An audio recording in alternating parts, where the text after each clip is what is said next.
What if I told you that a man has been sitting in prison for over 2 decades for a crime he may not have committed, and the only witnesses who put him there have now admitted they lied? This isn't just another true crime story. This is happening right now, involving one of hip-hop's most powerful families fighting a legal system they believe has failed them. Percy Miller, better known as Master P, built the No Limit empire and changed the music industry forever.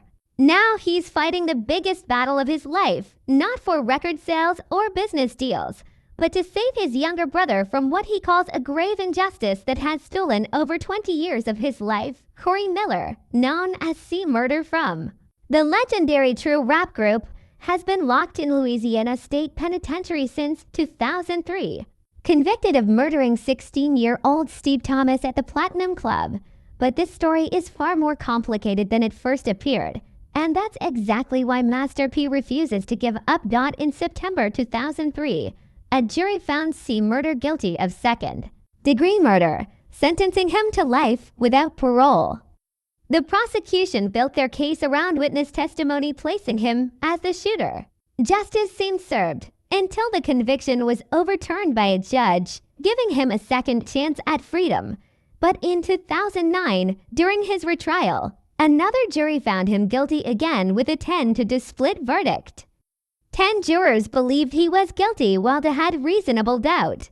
In most states, this wouldn't be enough for conviction, but Louisiana had different rules rooted in a dark history we'll explore. When C Murder appealed to the U.S. Supreme Court, his hopes were crushed in February 2013 when they rejected his petition. It seemed like the end, but Master P wasn't giving up on his brother. For years, Master P worked tirelessly behind the scenes, enlisting prison reform advocates, legal experts, and celebrities to shine light on what he believes is a miscarriage of justice. The breakthrough came in 2018, and it changed everything. To key witnesses from the original trial, club bouncers Darnell Jordan and Kenneth Jordan, came forward with shocking revelations.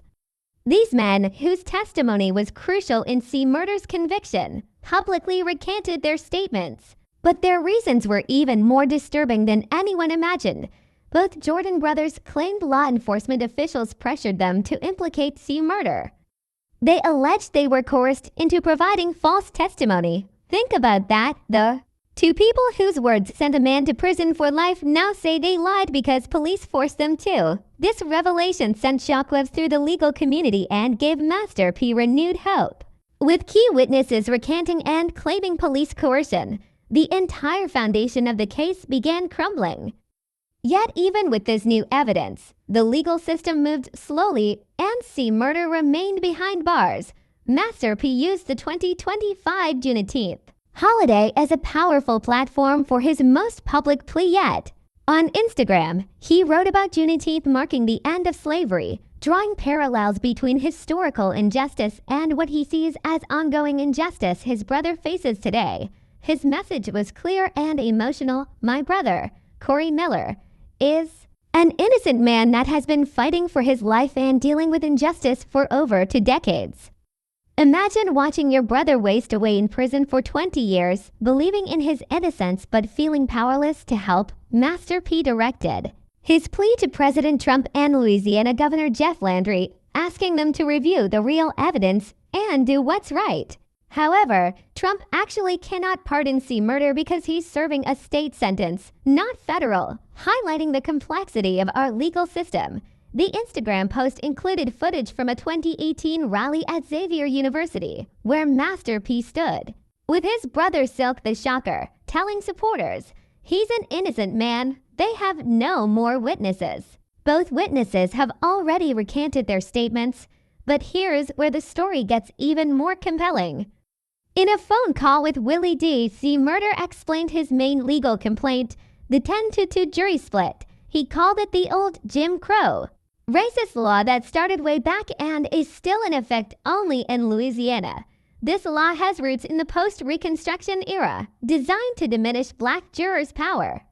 For years, only Louisiana and Oregon allowed split jury verdicts in felony cases. Oregon changed its laws, leaving Louisiana as the last holdout. In 2020, The U.S. Supreme Court ruled in Ramos v. Louisiana that split jury verdicts violate the Constitution. This should have freed C. Murder and hundreds of others, but the court left it to states to decide whether to apply this ruling retroactively. C. Murder's frustration is evident. The Supreme Court says 10-2 is unconstitutional. Let them out. Give them a new trial. The reason me and 900 more dudes are not free is because our court dates were earlier. Freedom depends not on innocence or guilt, but on timing. He described feeling held captive over a law that don't even exist anymore. Imagine being imprisoned under a legal standard declared unconstitutional, yet unable to benefit because of a technicality. The response from supporters has been overwhelming. Comments pour in with messages like definitely, long overdue, I pray he comes home soon, and let's all email the Trump administration and Louisiana's governor. This grassroots support shows social media's power in modern advocacy. Since Trump's inauguration, he's granted clemency to dozens including rappers NBA YoungBoy, Lil Wayne, and Kodak Black, showing willingness to consider hip-hop cases. However, his power is limited to federal cases, making Governor Jeff Landry crucial in determining C. Murder's fate. Master P's fight represents something larger than family loyalty. It's a battle against a system many believe is fundamentally flawed. The use of non-unanimous juries, alleged police coercion, and difficulty overturning convictions even with new evidence point to systemic issues extending far beyond one case. Kim Kardashian's involvement in prison reform has brought unprecedented attention to cases like C. Murders, giving hope to families fighting seemingly impossible battles. The timing of Master P's Juneteenth appeal is particularly powerful, connecting his brother's situation to America's ongoing reckoning with racial injustice. C. Murder's status as a U.S. Army veteran adds another layer, a man who served his country, now at mercy of a system he believes has failed him. The irony of fighting for freedom abroad while losing it at home isn't lost on supporters. The question haunting this case is profound. What happens when the system designed to protect us fails catastrophically? When witnesses lie, laws are rooted in racism, and new evidence isn't enough to free an innocent man. What hope exists for true justice?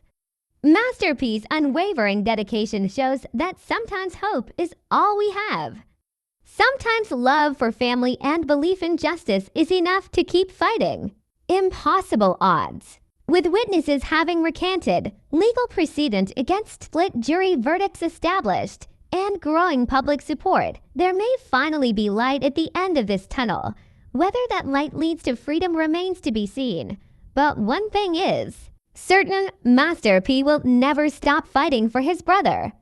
Their story continues challenging us all to think deeply about what justice really means in America today. What if everything you thought about justice was a lie?